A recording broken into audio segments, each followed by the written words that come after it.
টানা দ্বিতীয় দিনের মতো আবারও স্বর্ণের দাম বাড়ানো হয়েছে। এবার বাড়ছে ভরিতে ১,২৬০ টাকা। দেশের বাজারে স্বর্ণের দামে এটি নতুন রেকর্ড।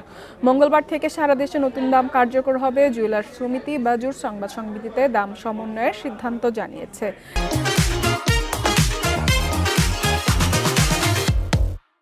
এতে বলা হয়, স্থানীয় বাজারে বিশুদ্ধ স্বর্ণের দাম বেড়েছে, এজন্য দাম পুনর্নির্ধারণ করা হয়েছে। নতুন সিদ্ধান্ত অনুযায়ী হলমার্ক করা প্রতি ভরি ২২ ক্যারেট মানের স্বর্ণ বিক্রি হবে ১,৪২,৮১০ টাকায়। এর মাধ্যমে স্বর্ণের সর্বোচ্চ দামের আরেকটি রেকর্ড হলো।